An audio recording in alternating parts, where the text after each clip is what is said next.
ಕೇಸರಿ ಕೋಟೆಯಲ್ಲಿ ಕೋಲಾಹಲ. ರಾಮುಲು ಕೈ ಹಿಡಿಯೋದು ಸುಳ್ಳಲ್ಲ. ರಾಮುಲು ಕಾಂಗ್ರೆಸ್ ಸೇರ್ಪಡೆಗೆ ಕೌಂಟ್ಡೌನ್ ಈಗ ಶುರುವಾಗಿರುವಂತಹದ್ದು. ರಾಮುಲು ಹೆಗಲಿಗೆ ಕಾಂಗ್ರೆಸ್ ಶಾಲು ಬೀಳೋದು ಪಕ್ಕ.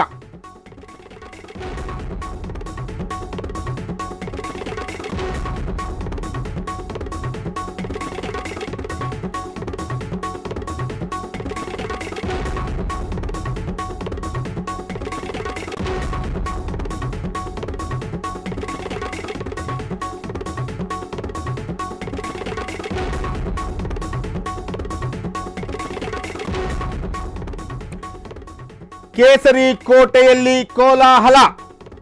ರಾಮುಲು ಕೈ ಹಿಡಿಯೋದು ಈಗ ಪಕ್ಕ ಆಗಿರುವಂತಹದ್ದು. ರಾಮುಲು ಕಾಂಗ್ರೆಸ್ ಸೇರ್ಪಡೆಗೆ ಕೌಂಟ್ಡೌನ್ ಶುರುವಾಗಿರುವಂತಹದ್ದು. ರಾಮುಲು ಹೆಗಲಿಗೆ ಕಾಂಗ್ರೆಸ್ ಶಾಲು ಬೀಳೋದು ಈಗ ಪಕ್ಕ ಆಗಿರುವಂತಹದ್ದು. ಬಳ್ಳಾರಿ ಬೆಂಕಿಯಲ್ಲಿ ಚಳಿ ಕಾಯಿಸಿಕೊಂಡ್ರ ಕೈ ಖಲಿಗಳು. ವಾಲ್ಮೀಕಿ ನಾಯಕನಿಗೆ ಕಾಂಗ್ರೆಸ್ ಗಾಳ. ಎಸ್, ಕೇಸರಿ ಕೋಟೆಯಲ್ಲಿ ಈಗ ಕೋಲಾಹಲ ಸೃಷ್ಟಿಯಾಗಿರುವಂತಹದ್ದು. ಶ್ರೀರಾಮುಲು ಅವರು ಕೈ ಅಂದರೆ ಕಾಂಗ್ರೆಸ್ ಪಕ್ಷಕ್ಕೆ ಸೇರ್ಪಡೆ ಆಗ್ತಾರಾ? ಸೇರ್ಪಡೆ ಆಗೋದು ಎಲ್ಲೋ ಒಂದು ಕಡೆ ಖಚಿತವಾಗ್ತಾ ಇದೆ. ಕಾಂಗ್ರೆಸ್ ಪಕ್ಷಕ್ಕೆ ಶ್ರೀರಾಮುಲು ಅವರು ಸೇರ್ಪಡೆ ಆಗೋದಕ್ಕೆ ಕೌಂಟ್ಡೌನ್ ಶುರುವಾಗಿರುವಂತಹದ್ದು. ರಾಮುಲು ಹೆಗಲಿಗೆ ಕಾಂಗ್ರೆಸ್ ಶಾಲು ಬೀಳೋದು ಪಕ್ಕನ. ಬಳ್ಳಾರಿ ಬೆಂಕಿಯಲ್ಲಿ ಚಳಿ ಕಾಯಿಸಿಕೊಂಡ್ರ ಕೈಕಲಿಗಳು. ವಾಲ್ಮೀಕಿ ನಾಯಕನಿಗೆ ಕಾಂಗ್ರೆಸ್ ಗಾಳ. ಎಸ್, ಕಳೆದ 2 ದಿನಗಳಿಂದಲೂ ಕೂಡ ಮತ್ತೊಂದು ಅಪ್ಡೇಟ್ ನ್ಯೂಸ್ ಬರ್ತಾ ಇದೆ. ಬಳ್ಳಾರಿ ರಾಮುಲಿಗೆ ಡಿಕೆ ಬುಲಾವ್. ಕಮಲ ಬಿಟ್ಟು ರಾಮುಲು ಕದಲಲ್ಲ ಎಂದ ಆರ್ ಅಶೋಕ್. ಸತೀಶ್ಗಿಂತ ರಾಮುಲು ದೊಡ್ಡ ನಾಯಕ ಎಂದ ಪ್ರಿಯಾಂಕಾ ಖರ್ಗೆ. ರೆಡ್ಡಿ ವಿರುದ್ಧ ರಾಮುಲು ರೌದ್ರ. ರಾಮುಲು ನಡೆಗೆ ಬಳ್ಳಾರಿ ಕಮಲ ಕೋಟೆ ಛಿದ್ರ.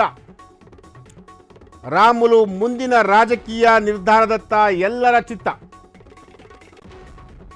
ಎಸ್, ಬಳ್ಳಾರಿ ರಾಮುಲಿಗೆ ಡಿಕೆ ಶಿವಕುಮಾರ್ ಅವರು ಬುಲಾವ್ ಕೊಟ್ಟಿರುವಂತಹದ್ದು. ಕಮಲ ಬಿಟ್ಟು ಶ್ರೀರಾಮುಲು ಕದಲಲ್ಲ ಹೀಗಂತ ಹೇಳಿದ್ದು ಆರ್ ಅಶೋಕ್. ಸತೀಶ್ಗಿಂತ ಅಂದರೆ ಸತೀಶ್ ಜಾರಕಿಹೊಳಿ ಅವರಿಗಿಂತ ರಾಮುಲು ದೊಡ್ಡ ನಾಯಕ ಹೀಗಂತ ಪ್ರಿಯಾಂಕಾ ಖರ್ಗೆ ಕೂಡ ಹೇಳಿದ್ರಂತೆ. ರೆಡ್ಡಿ ವಿರುದ್ಧ ರಾಮುಲು ರೌದ್ರಾವತಾರ ತಾಳಿದ್ದಾರೆ.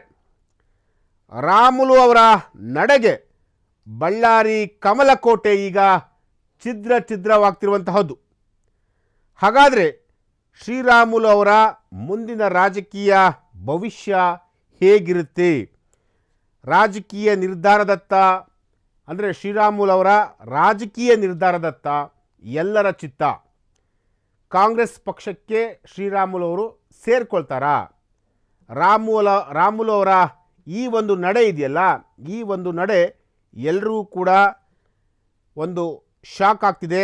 ಏಕೆಂತಂದರೆ ಶ್ರೀರಾಮುಲು ಅವರು ಎನಿ ಟೈಮ್ ಯಾವಾಗ ಬೇಕಾದರೂ ಕೂಡ ಕಾಂಗ್ರೆಸ್ ಪಕ್ಷಕ್ಕೆ ಸೇರಿಕೊಳ್ಳುವಂತಹ ಒಂದು ಸಾಧ್ಯತೆ ಇದೆ. ಜೊತೆಗೆ ಡಿ ಕೆ ಶಿವಕುಮಾರ್ ಅವರು ಕೂಡ ಸತೀಶ್ ಜಾರಕಿಹೊಳಿ ಅವರನ್ನು ಮಟ್ಟ ಹಾಕುವಂತಹ ಒಂದು ಕೆಲಸಕ್ಕೆ ಈಗ ಮುಂದಾಗಿರುವಂಥದ್ದು. ಅದು ಕೂಡ ಶ್ರೀರಾಮುಲು ಅವರ ಮುಖೇನ ನಡಿಬೇಕು ಅನ್ನೋದು ಕೂಡ ಡಿ ಕೆ ಶಿವಕುಮಾರ್ ಅವರ ಒಂದು ಸ್ಟ್ರಾಟಜಿ.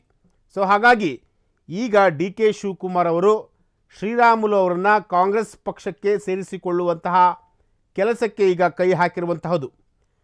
ವಾಲ್ಮೀಕಿ ಸಮುದಾಯದ ಪ್ರಭಾವಿ ನಾಯಕ ಶ್ರೀರಾಮುಲು ಅವರು ಬಳ್ಳಾರಿ ಆ ಒಂದು ಉತ್ತರ ಕರ್ನಾಟಕ ಭಾಗದಲ್ಲಿ ವಾಲ್ಮೀಕಿ ಸಮುದಾಯದಲ್ಲಿ ಸಾಕಷ್ಟು ಪ್ರಭಾವಿಯನ್ನು ಹೊಂದಿರುವಂತಹ ನಾಯಕ. ಸೊ ಹಾಗಾಗಿ ಶ್ರೀರಾಮುಲು ಅವರು ಪಕ್ಷಕ್ಕೆ ಸೇರ್ಪಡೆಯಾದರೆ ಕಾಂಗ್ರೆಸ್ ಪಕ್ಷಕ್ಕೆ ಮತ್ತಷ್ಟು ಶಕ್ತಿ ತುಂಬುವಂತಹ ಒಂದು ಕೆಲಸ ಆಗುತ್ತೆ ಅನ್ನೋದು ಡಿ ಕೆ ಶಿವಕುಮಾರ್ ಅವರ ಲೆಕ್ಕಾಚಾರ. ಸೊ ಹಾಗಾಗಿ ಈ ಒಂದು ಲೆಕ್ಕಾಚಾರದ ಹಿನ್ನೆಲೆಯಲ್ಲಿ ಶ್ರೀರಾಮುಲು ಅವರನ್ನು ಪಕ್ಷಕ್ಕೆ ಬರಮಾಡಿಕೊಳ್ಳಲು ಡಿ ಕೆ ಶಿವಕುಮಾರ್ ಅವರು ಎಲ್ಲ ಕಸರತ್ತನ್ನು ಕೂಡ ಈಗ ಮಾಡ್ತಾ ಇರುವಂತಹದ್ದು.